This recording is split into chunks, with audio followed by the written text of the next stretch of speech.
Welcome to the Inspiring Humans podcast. We are so happy to have you listening.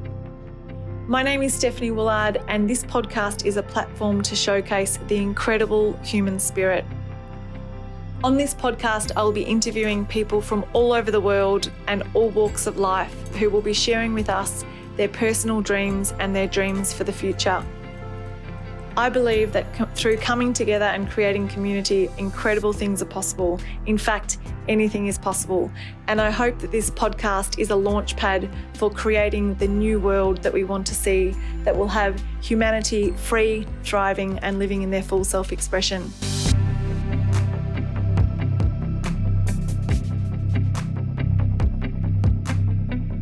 Welcome on the Inspiring Humans podcast today, Andrew Flynn. It's an absolute honour to have you on this podcast. I love your work. I love who you are. You're someone who wants to serve the community in every way possible, and you've had a history in your career and childhood inspired by your mum to make a difference. So I'd love to delve into that a little bit today. Welcome to the podcast. Hello, and thank you so much for having me here today. I'm looking forward to a good chat. Not sure where it's going to go, but let's get into it.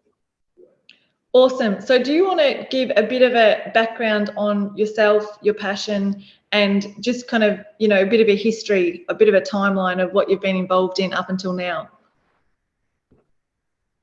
Yeah, absolutely. And as I kick off today, I'd just love a acknowledgement for the lands that I'm working on today of the Wurundjeri people of the Kulin Nation and their elders past, present and emerging, and acknowledge that this land was always and will always be Aboriginal land.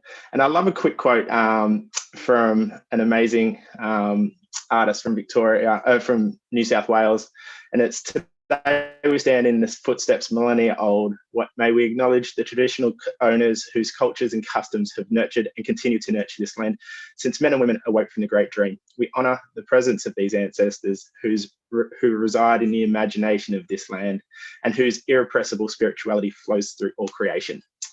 I love starting with that because I think the irrepressible spirituality is a really big part of the Indigenous community in Australia, and we learn a hell of a lot from that if we really listen and take the time to listen.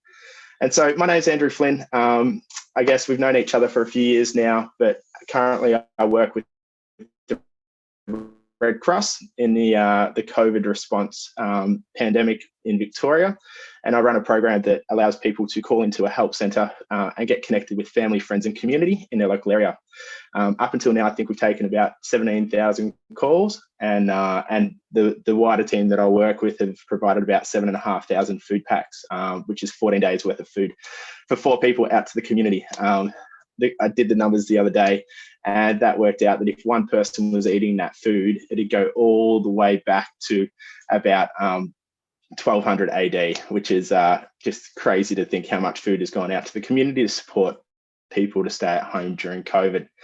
But so that work is an absolute passion of mine. I'm lucky enough to work with around 700-800 volunteers who volunteer their time to help our programs run, and my passion is mobilising people to be able to do incredible things in their community and be the answer to a lot of our community needs.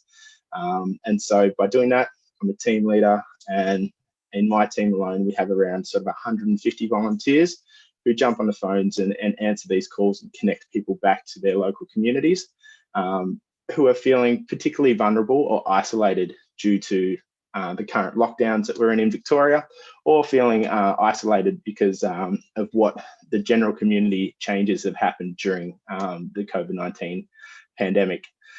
Outside of that, I'm pretty passionate about volunteers. So I work with I volunteer with on the board of the local university, connecting alumni together so that they can both provide a bit of a leg up to the next generation of students coming through, but also connect with each other as they go forth in their business and in their careers and their lives, supporting one another once they get out of university.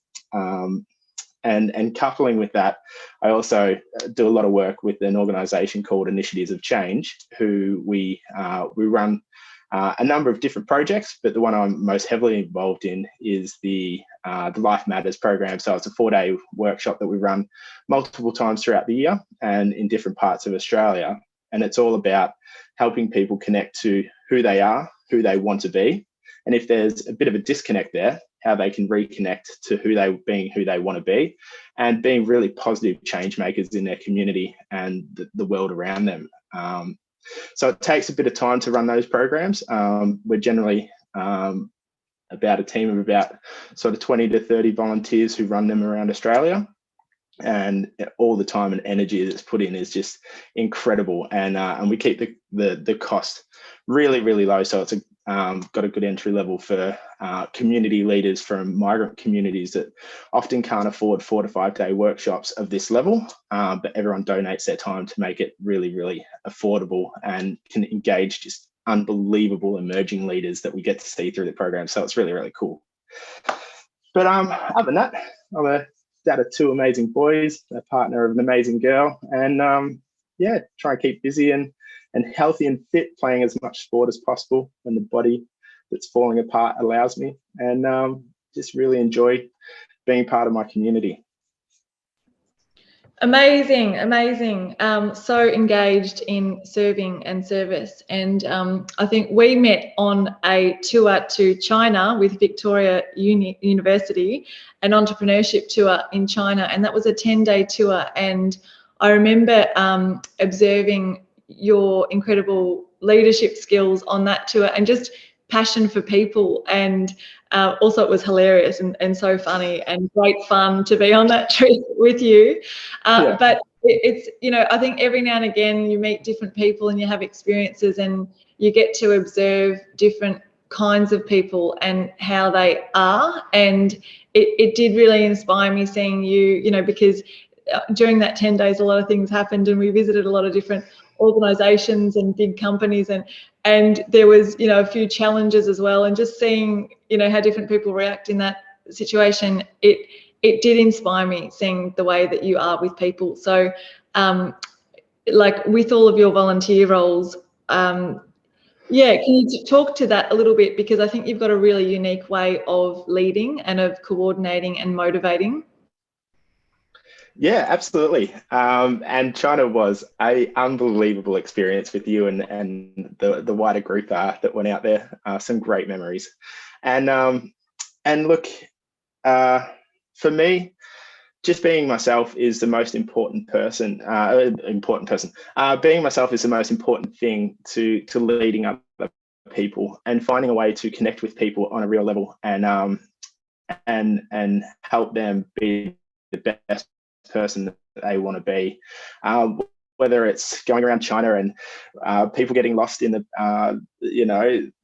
Tiananmen Square and then our leaders at the time not having the confidence to stand up and bring everyone back together and being able to just create some little ways to help that team leader get control of their group, so that without taking control, but empowering them to take control with a little bit more confidence, was a good example of how I like to lead people. For me, I just think that I'm not the smartest person in the room or any room that I walk into, but I do have a passion and an ability to connect people and to help to understand people quite quickly. I think is one of my talents, is when I meet someone, I can see what their strengths are, and then I can sort of work towards those strengths with them in whatever we're doing on the day. And I'm just super passionate about making sure that people feel empowered and not standing in and standing over them and telling them how to do something. If I think about the program that we're running at the moment, it's called the CASI project, and the Community Activation and Social Isolation Initiative. It's a bit of a mouthful, but what it is, it's essentially the Red Cross is a central point for people to call in, help seekers to call in when they're feeling vulnerable, and we can connect them to people within their community who can support them. Because during isolation, people lose their networks, people lose their ability to have control of their own lives. And what we're trying to do is re-empower them with that control in their own lives so that they can make their own decisions and look after themselves. And all we're doing is just creating that little link. And so to start this, we had almost 150 volunteers who stepped up to the plate to be part of this program, because when Victoria went into lockdown, there was really no services that could operate in the community. And because the services couldn't operate because of COVID, people had lost their ability to look after themselves, whether it's food or connection to family or feeling isolated and vulnerable at home. People had lost that independence. And so these incredible volunteers, many of which were quite elderly, came into my program to ask to help out. And because we were working from home, instead of using pen and paper, which we were used to going around and knocking on doors, we now had to work in this digital world. And that digital world required people in their 70s and 80s, who were my incredible volunteers, to jump online, be able to use, different online platforms, be able to use different telephony systems on the computer, use databases. And I'm telling you, some of these people had never opened up Word before, but there was a sense of passion from them, and there was a drive that they wanted to be part of the answer.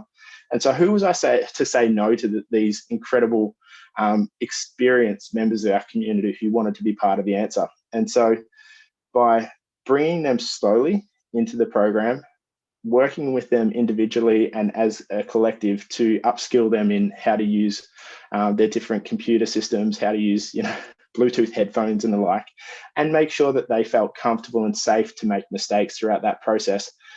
It was incredibly challenging, and a part of me just wanted to run a million miles an hour and bulldoze and get a group of young people who could support. But the benefit of staying with that group and empowering them is once they did understand how to use the systems, they were amazing. The benefits really came through because they were the group that were staying at home all the time. They were available to do an extended amount of work. They were the ones that had all the experience of our past programs that could bring that through with them.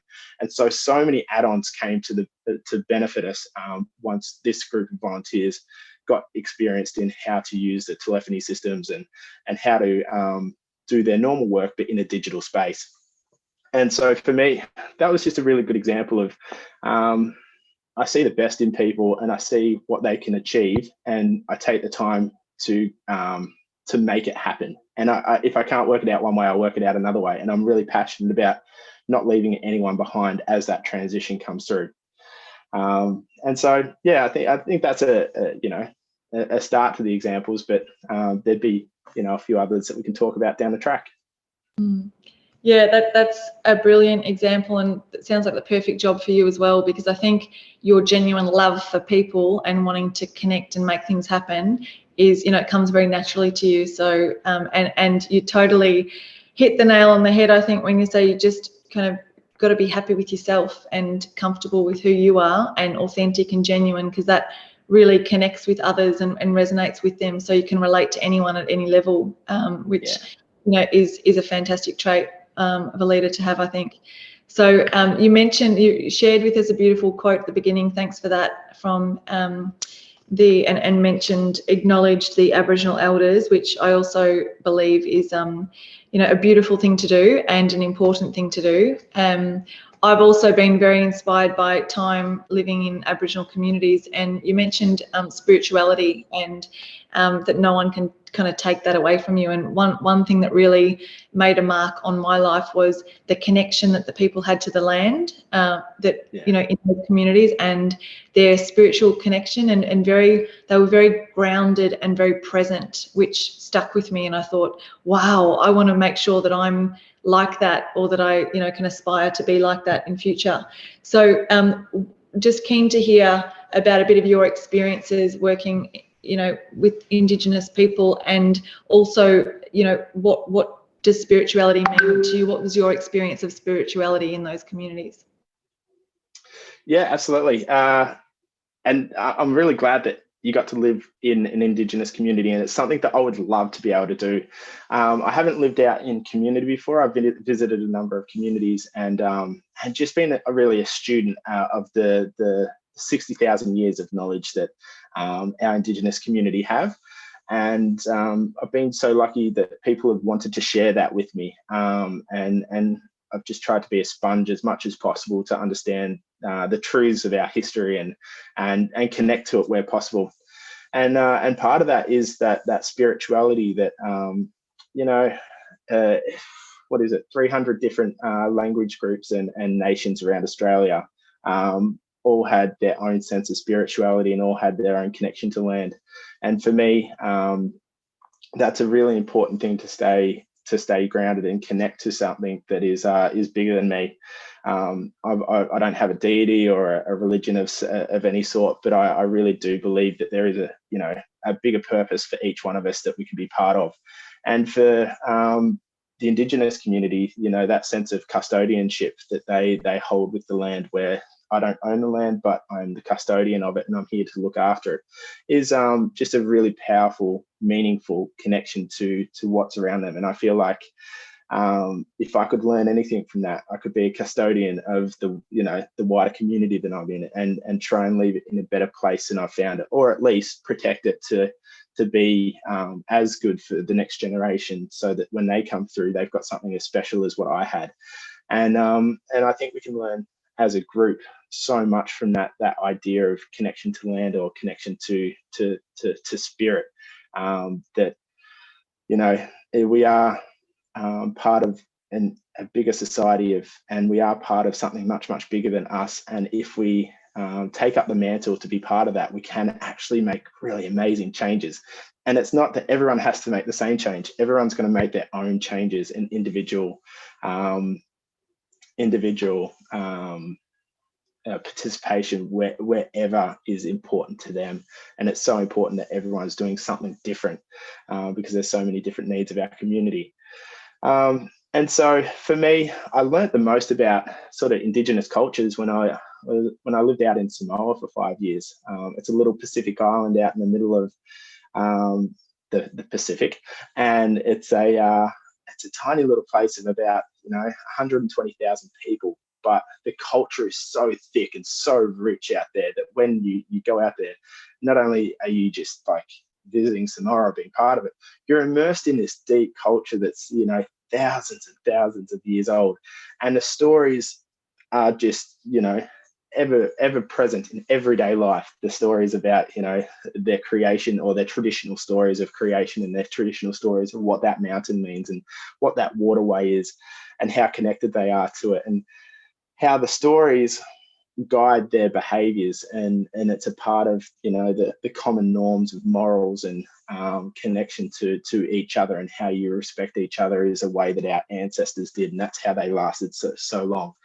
And I just love that. And so being a boy from a country town in Victoria, I had religious backgrounds, but I hadn't really connected to them because my father passed away when I was really, really young, and I sort of stepped away from I've rebelled a bit during my early teens, and so seeing the connection that Samoans had to each other, the respect, was just incredible. And while I was out there trying to develop sport and helping the local sporting associations identify how they could run more effective sports programs, how they could access funding, how they could infuse things like gender equality and leadership into their programs, and information about non-communicable diseases like diabetes, which is a massive killer over there. And I'm in this mindset trying to do all this with my experience in sports in Australia. But then a reverend over there just stopped me, and I was staying with him for about 3 months, and he just said, "Andrew, I need you to take some time to understand the Samoan culture, the Far Samoa, the way of doing things in Samoa, because when you make change, if you understand the culture and who we are, you'll make change in our way. And then once you leave, the changes that you've made will stay because they're our changes." And it was just this nugget of knowledge, and I was so ready to hear it at the time, because I was this boisterous young dude trying to be positive, trying to do positive things. But the guidance of this elder that could just give me that sense of take it slow, learn the local ways, understand it, and then try and make some positive change with the community. And for anyone that's done international development, or anyone that's done international studies and the like, this would just be the most common thing that people would talk about. But geez, it was so powerful to hear it at that time in my life when I was ready to hear it as well. And it's since then, young 21-year-old, it's guided me so strongly through everything else I've done in my work since then, and trying to just be, super supportive of finding the local ways of doing things. And that might be in Melbourne, Australia, or Victoria, or it might be within community, or it might be within, small groups of people trying to, make change through leadership programs, but doing it the way the community needs to do it, not doing it the way that I've got preconceived ideas to it. So yeah, I guess that's my link into spirituality and just learning from it. Mm. Oh, I love the term nugget of knowledge, but I think there's a nugget of wisdom. Like, that's amazing, and you've obviously really taken that on board, because you do operate like that, and it's. I just think, everything starts with relationship. Everything starts with listening and getting to know the other person, and that having compassion for where they're at and working together with them to create, to help them move forward if that's what they're wanting to do. So it's that's, and as you just mentioned, it does, at the right timing you heard that, and it was in the experience, so it was experiential. I think that makes a massive difference too, when we learn, when we're in it and someone kind of comes and says something to us that stops us in our tracks and makes us reconsider. I think that experiential learning is super powerful. Amazing, and what incredible experience in Samoa. Can you talk a bit more about, because I know that you're working with the Special Olympics, is that what it was? And share a bit more about that experience. That would have been amazing. Oh my God, it was incredible. Where do I start with I could talk for hours and hours, but I'll try and get a little synopsis for you. But so I went out to Samoa initially to develop some cricket programs, and to help with the International Cricket Council, the cricket programs professionalize in the country, so that they've got incredible players and incredible athletes, and it's just creating that pathway that they can get onto the international stage and play competitive at that high level. And through that program, I noticed that there weren't many organizations working with the Special Olympics in Samoa, which were kind of a catch-all. Normally the Special Olympics is for people with intellectual disabilities, and allows them to have a really good sports program that they can participate in. But in Samoa at the time, Special Olympics wasn't working with the main sporting bodies too strongly. So I created a partnership with them to make sure that their cricket programs, that they had a cricket program, modified cricket, and that all our coaches would coach their athletes as well. And the good thing about, well, not the good thing, but the thing about Special Olympics Samoa was that it was a catch-all for all disabilities. There wasn't much support for physical disabilities or mental disabilities. So they all just kind of got put into the same boat. So now we're working with both physical and mental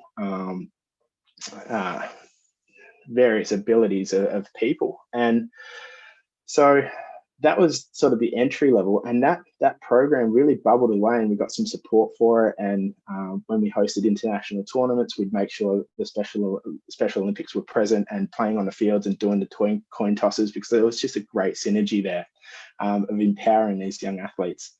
And then after 1 year of volunteering with the organization, and then another 3 years of actually managing it and growing it, I went away for a little bit from Samoa, and another opportunity came up to volunteer in Samoa, and it was from the Special Olympics Samoa. And so I just had this pang of passion that that's where I wanted to be. So I went there to help out with their communications plan and their marketing, and help them tell their story to the people of Samoa, so that the people of Samoa knew how amazing their athletes were, but also would put their hand in their pocket to do fundraising and stuff like that, and make sure that the organisation was sustainable, because it wasn't a huge amount of government support for this or international support. They were kind of running it off the smell of an oily rag at the time.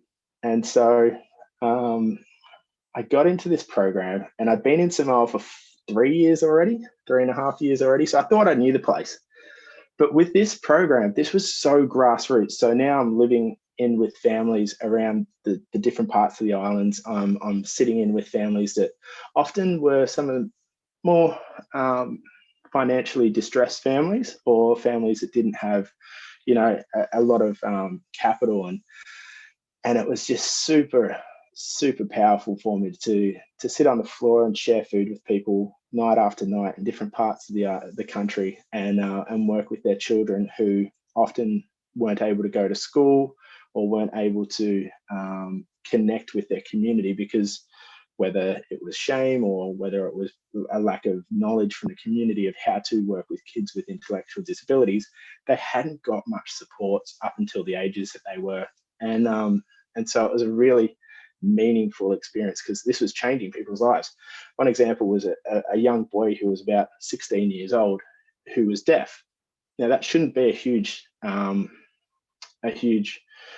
barrier for this young guy, but because he was deaf, and none of his family knew how to do sign language, and he didn't know how to do sign language. So up until he was about 16, it was all just big gestures of how he was feeling. That's like 16 years of just communication breakage between the family, until the organisation had taught his brother how to do sign language and him how to do sign language. So now he could communicate with someone for the first time at that age. And this young guy, because he didn't go to school, he was seen as his IQ and the like put him in that mental disability category for Special Olympics. And he actually went on to win a couple of gold medals at the 2012 or 2014 Commonwealth, 2014 Special Olympics over in the USA in California. And so this young kid from the backwaters of Samoa was the first one in his family to jump on a plane with his brother and go over and won a bunch of gold medals over there, and then came back as like this celebrated member of the family that was always at the front of the family. And so it really did change his perception and opportunities in the world around him. And so that was a really cool experience in growing up and learning that we can be part of something that's really powerful for people if we just put ourselves in the right place. So yeah, that was the Special Olympics. Some other cool things. We did the Flame of Hope, which is kind of like the Olympic torch, and we ran it around Samoa, which is around 400 kilometers. And we weren't sure how we were going to do the fundraising on the way. So I rocked in one day with a bunch of buckets that had lids on them. And so we put marketing around the buckets, and then all of our team, we ran around the island with like this massive convoy, DJs and stuff with sound systems on the back of their cars. And just ran around taking donations from every Samoan around the country, and we ended up raising about $60,000-$70,000 in a week, a week and a half, which was just awesome to start off with that grassroots fundraising. But then that marketing and the like got other businesses on board, and those businesses supported us in other ways, and the government got on board, and so the organisation ended up getting really good seed funding to be able to run their really important projects, and so part of that was helping them tell their story in a way that was palatable for the community to hear, but also for the business community to be able to see and be able to tap on with. And leaving there, the organisation's still gone from strength to strength. So I feel like in my bones, I was able to live that philosophy of understand the local way. So when you make change, it stays there. And then, I look back and I see the team, and they still send me emails, and they're doing just great things in the local community, and it's puts a smile on my face. That's incredible life experience, and amazing. Thanks for sharing those stories. But I think also, like, what I loved hearing most about that is like seeing how lit up you are telling those stories, and how you can feel that, you can hear the energy in your voice. And I think that's the thing, when we relive memories from our past that were great fun and lit us up and that we loved, we actually bring that whole feeling back, and it's the energy that comes from us that makes such a difference. So I just think that's a really interesting point, because when we are living our passion and purpose, which you obviously loved that time, I can tell by the way you share the stories, then we're spreading that love and joy and excitement to all the people around us. And I just wanted to kind of wind back and ask you about something you mentioned about your childhood, that you were in your teens, you were kind of went through a bit of a rebellious stage, and like that's really interesting for me, because that can easily, if it's misguided, go lead someone down a completely different path. But you obviously had some great people around you, or great opportunities and experiences at that time that harnessed or embraced that energy to put it into something, worthwhile and lead you on the path that you've taken today. So can you just chat a little bit about that? Because I think, and also, after that, I'd love to hear about your mum as a figure in your life and the activism that she took in the local community with the youth shelter. Yeah, absolutely. Look, I was a young lad, probably about 7 or 8 years old, when I was riding home from school and I came home. Mum and Dad had separated by that stage, and I'd moved down to the country and Dad had stayed up in the city.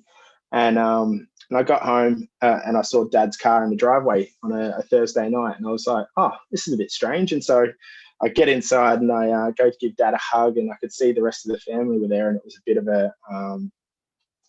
bit of a somber vibe. And as a young kid, you can still pick up on that, but I didn't know what it was. And so I was just happy to have Dad. And the thing that stood out was my older sister was there as well, and she lived in Melbourne with Dad, and so she didn't come down during the week.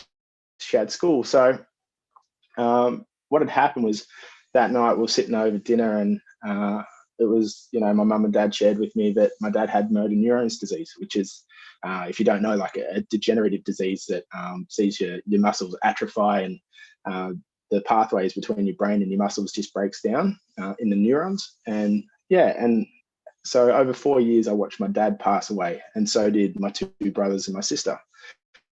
And so that had a really big impact on our formative years. I was the youngest of four. There was about a 4-year gap between me and my closest brother.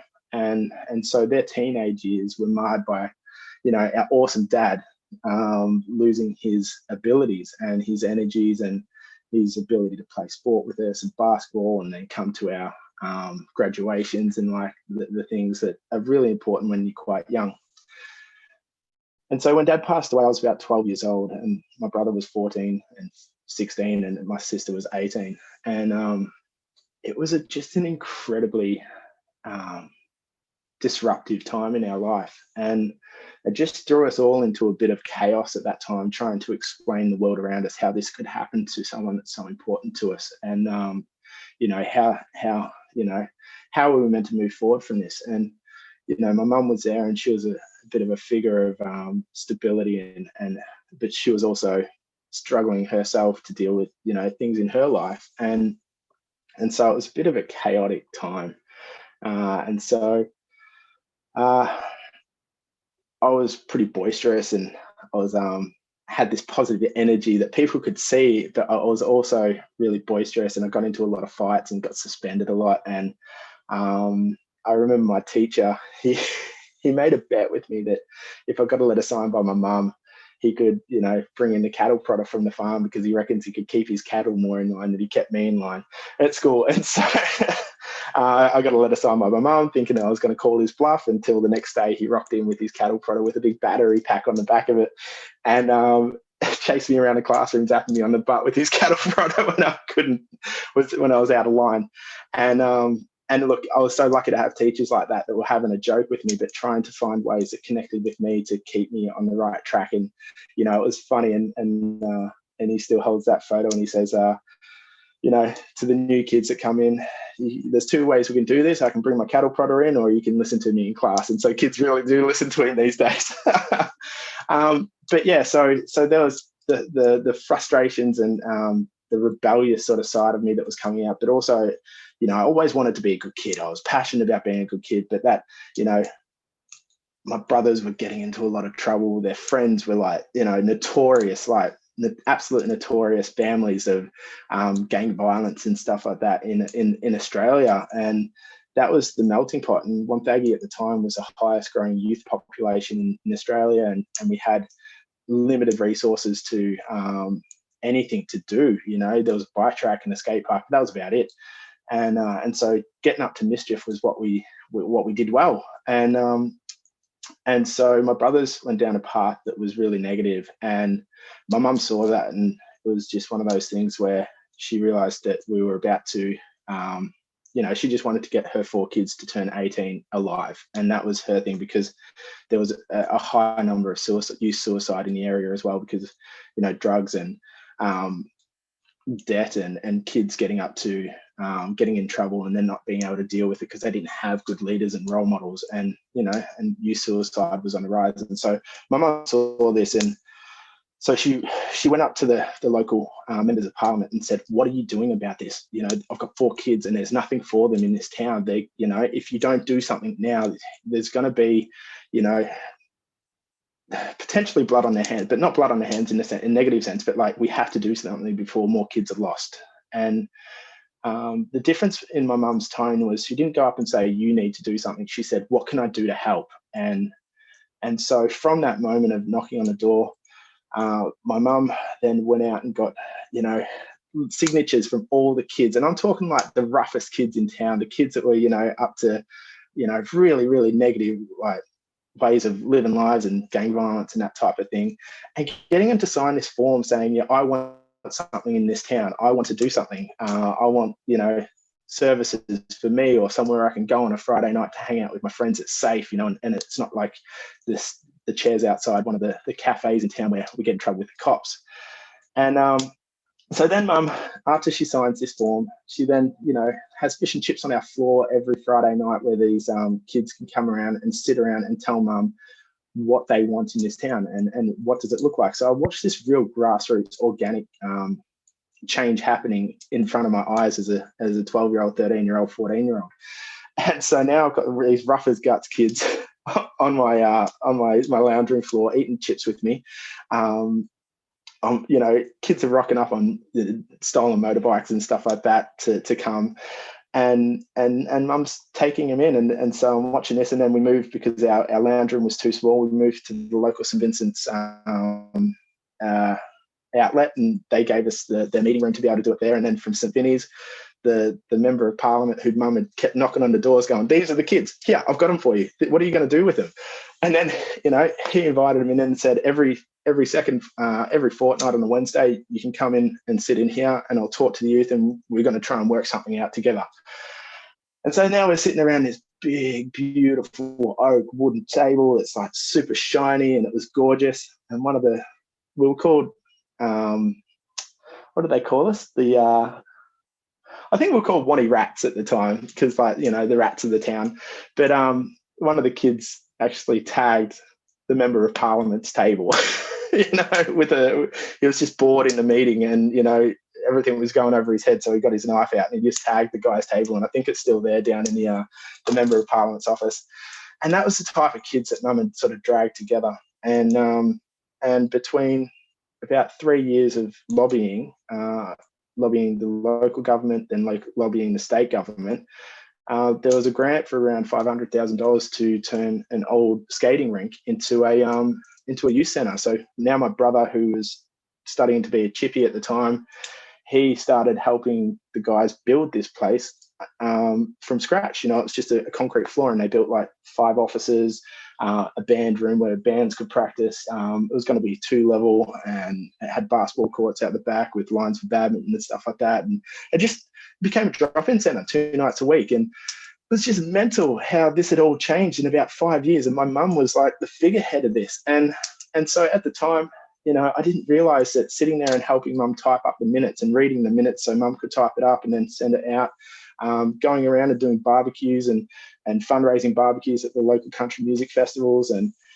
going to the butchers and knocking on the butcher's door and saying, "Hey, we've got a barbecue. Can we? We've got no money for it. Can we get some donated meat?" And the butcher would say yes, and we go down to Coles, and Coles would give us some, or Woolies or Safeway at the time, will give us some bread. And so now we had, the ability to raise money, and this was just organic, and it just kept happening and growing. And so in the end, the member of parliament became the Speaker of Victoria and did some pretty awesome things in his career. And at his farewell, when he was stepping out of parliament, he invited us all to sit on a 10-seater table at his farewell to say, and in his speeches, he still spoke about that youth shed that was established as being one of the proudest moments of his career in politics, because it gave us a place to grow and be safe.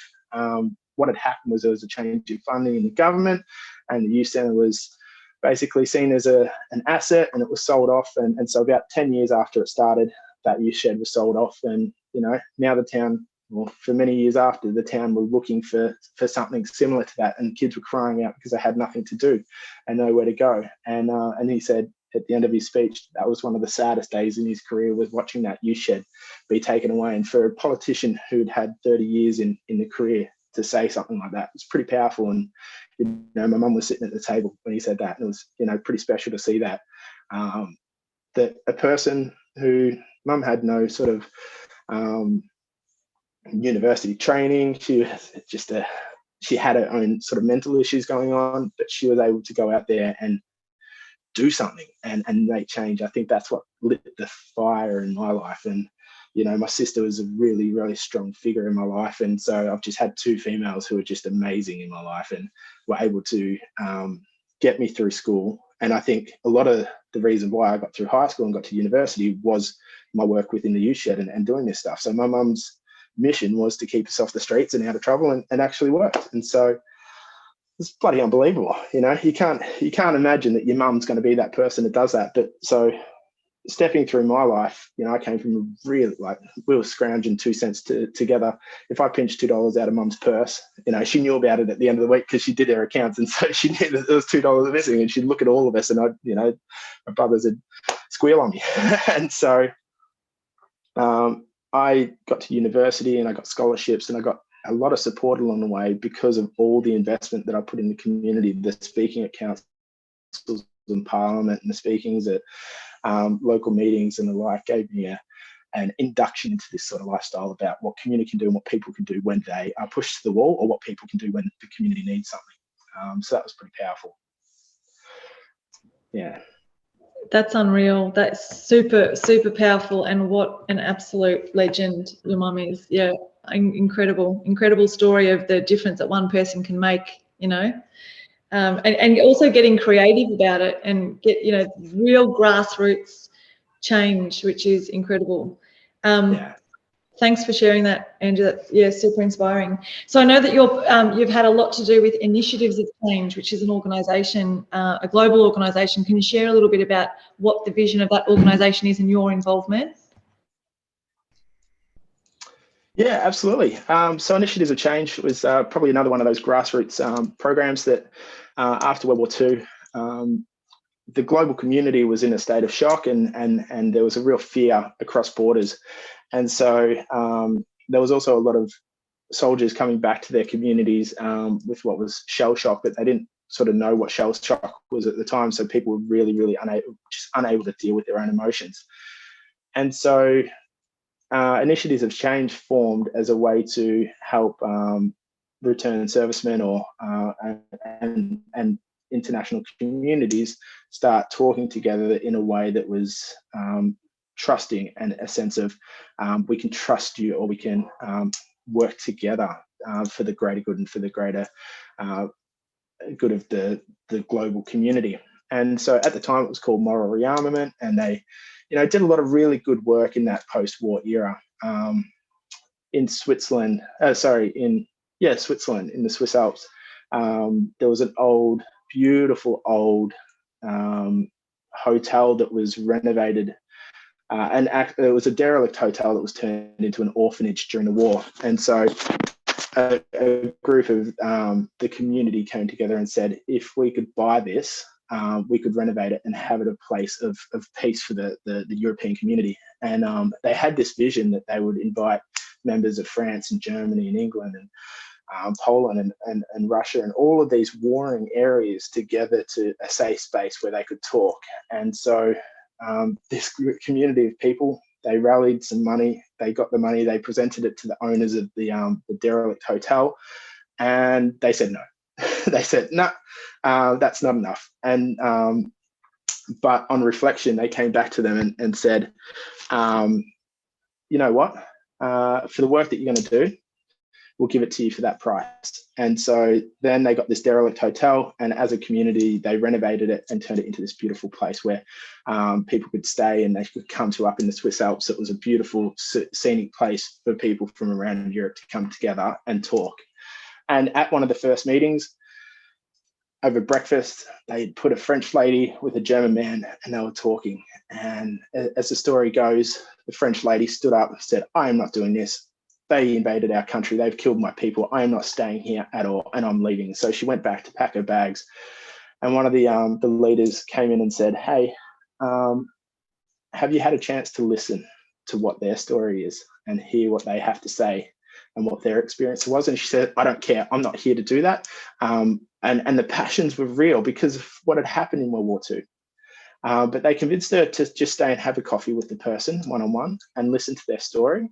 And so together they shared their stories of different sides of the war and what had happened. And for the first time, she had heard a German side of the war and what had happened to that person's family and friends and what essentially the pain and suffering they went through.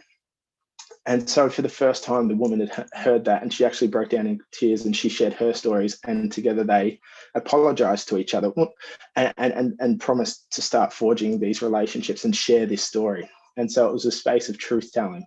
And so from there, sort of, I don't know how many years on, about 20 years on, an organisation in Australia had set up called Initiatives of Change with the same organisational values. And same thing, a beautiful place in Toorak, the mecca of business in Melbourne. And a guy that owned it owned the Sunshine Harvester. He was an incredibly wealthy businessman. And they went to him to see if they could buy his house when he was selling it. And he laughed at them and said, that's no chance you can have that. There's no chance, that's too little.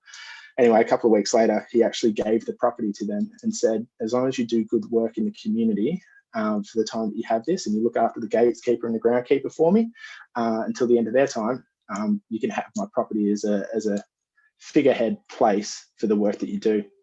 And so for the last sort of 60 years, the organisation has been out in the community doing really good work in trying to bring together, whether it be unionists or community groups that aren't talking, South Sudanese, North Sudanese members within our community that don't talk or are at the moment warring, to sit down and talk to each other and hear each other's story and become a place of peacemaking and peace building and understanding that we are all in this together. And if we can just see reason, we can understand each other, and by understanding each other, we can actually work together and live together. And it's been a really powerful place for me. A young 21-year-old, I went to a program called Life Matters, and it allowed me to understand who I was being at the moment and my rebellious teenage years, and where that actually manifested from, and who I wanted to be, and how there was this gaping hole about who I thought I was and who I wanted to be and who I was being.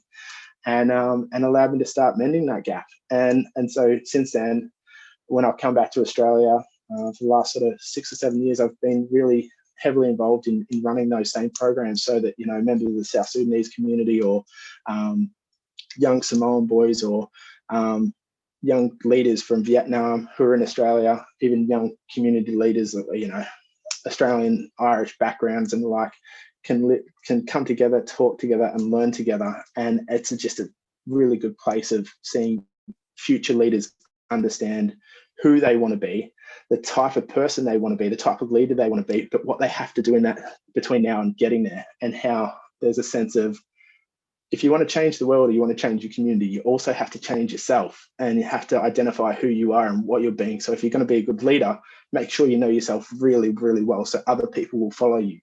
And so we've been really, really proactive in that space. And now we're really proactive in trying to create a truth-telling and a truth-speaking space for the Indigenous community in Australia, so that the Makarrata or the, you know, Uluru Statement from the heart can be heard from our politicians, and there can be talk of treaty, there can be talk of representation in Parliament, and at that highest level, our Indigenous heritage can be recognised. So hopefully by the time my boys grow up, they feel part of that Indigenous 60,000 years of heritage, and that we're not a young country, we're a really old country, and we're part of something super special and super powerful. And yeah, so working really heavily in that space. And, you know, I'm an observer on the board at the moment, learning about the board mechanisms and how they operate, so that, you know, I can step into board leadership down the track and just continually on a journey of self-discovery and self-understanding, so that I can hopefully be an effective leader when the time is right. Well, I think you're already an extremely effective leader, and I love that change starts with ourselves. It's so true, because if you think of, I mean, you just shared a story about that conflict of the woman who walked out, but if you take that to a personal level, just conflicts in our daily lives, you know, with relationships or whatever, if you have the ability to have that self-awareness, you can see it for what it is. You're not blaming, you're not pointing the finger. You can kind of identify your own behavioural patterns and go, oh my God, that person just said that and I reacted like that because it triggered me.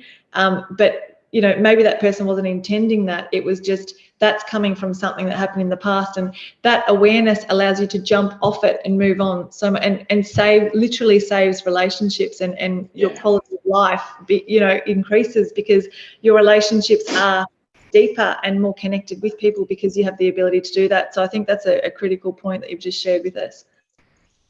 Yeah, absolutely. Yeah. So last question, and it's been amazing. Thanks a million for sharing so openly and authentically about your life, and so many nuggets of knowledge and wisdom in this interview. Seriously. So last question is, what's a legacy that you want to leave? I love this question. I have no answer for it. I'm just such a, this is, you know, what's going to be written on your tombstone. Was a good bloke, barracked for the Bombers, and tried to make some positive change with his life. Wasn't perfect, but had a crack.